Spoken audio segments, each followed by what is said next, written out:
of the day. X Factor welcomes you all. In this video, we'll discuss about how to choose stream after 10th guided by Kiran ma'am.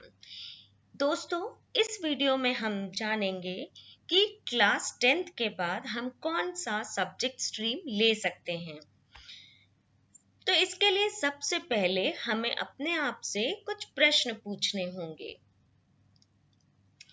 It is important at this stage in your decision making to be conscious and aware about your strength and weakness. ये एक बहुत ही महत्वपूर्ण decision है, इसलिए सबसे पहले हमें अपनी ताकत और कमजोरियों को समझना होगा। इसके लिए हम एक लिस्ट बनाएंगे। Subjects you would like to continue. क्या आप वाकई में किसी पर्टिकुलर सब्जेक्ट को पढ़ना चाहते हैं? Subjects you would like to discontinue. क्या आप वाकई में किसी विषय को आगे नहीं पढ़ना चाहते हैं? And subjects you are confused or unsure about. क्या आप किसी विषय को लेकर असमंजस में हैं कि आपको इस विषय को आगे पढ़ना चाहिए या नहीं? तो इसके लिए हमें फिर अपने आप से कुछ सवाल करने होंगे। सबसे पहले हमें ये जानना होगा कि क्या हम किसी पर्टिकुलर सब्जेक्ट को सच में बहुत पसंद करते हैं।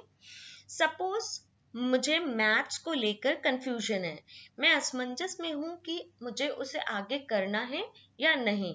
तो सबसे पहले मैं ये जानने की कोशिश करूंगी कि क्या मैथ्स मुझे सच में बहुत पसंद है। Am I good at it and could I be better if I had the right guidance and coaching?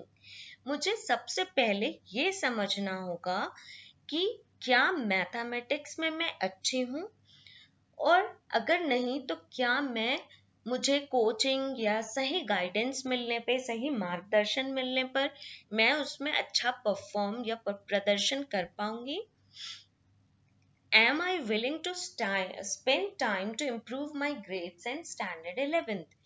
क्या मैं उस विषय को पर्याप्त समय देकर स्टैंडर्ड 11th में अच्छा प्रदर्शन कर पाऊंगी?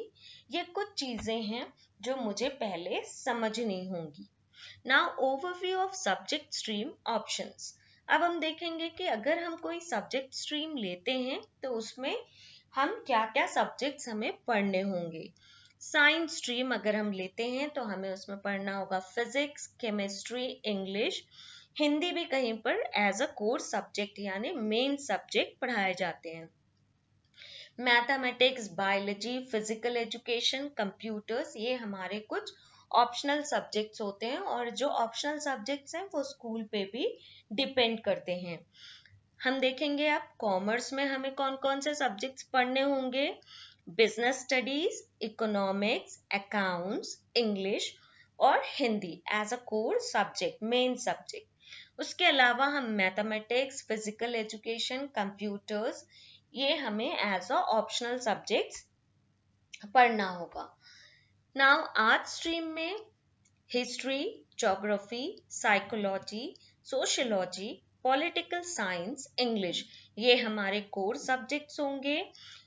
इलेक्टिव सब्जेक्ट्स में, ऑप्शनल सब्जेक्ट्स में हमारे पास mathematics, economics, marketing, physical education, computers, और ये जो ऑप्शनल सब्जेक्ट्स या इलेक्टिव्स होते हैं ये स्कूल पे भी डिपेंड करते हैं। अगर हम किसी भी सब्जेक्ट को लॉन्ग टर्म करियर गोल बनाना चाहते हैं तो हमें कुछ चीजें जाननी जरूरी हैं कि what are the career opportunities in science. अगर हम साइंस लेकर पढ़ते हैं तो हमारे पास करियर के लिए क्या क्या ऑप्शंस या अपॉर्चुनिटीज हैं। Doctor, engineer, software developer, coder, biotechnology, forensic science, IT sector, zoology, radiology, agriculture science, geology, scientist, physician, pharmacist, dietitian, nurses, homeopathic doctors, architects, ये कुछ करियर ऑप्शंस हैं जो मैं आपको बता रही हूँ। इसके अलावा भी बहुत सारे करियर ऑप्शंस होते हैं। नाउ अगर हम कॉमर्स लेकर पढ़ते हैं तो हमारे पास क्या क्या करियर ऑप्शंस होंगे? Chartered accountancy, company secretary, business management, cost accountancy, LLB, finance manager, stock broking, banks, budget planning, hotel management, event management, ये भी कुछ ऑप्शंस हैं। और इसमें भी बहुत सारे करियर अपॉर्चुनिटीज इनके अलावा भी होते हैं। Now what are the career opportunities in arts? अब हम देखेंगे कि आर्ट्स में हमारे पास क्या क्या करियर अपॉर्चुनिटीज हो सकती हैं। Archaeologist, fashion bloggers, psychologist, journalist, media and film person, tourist, lawyer,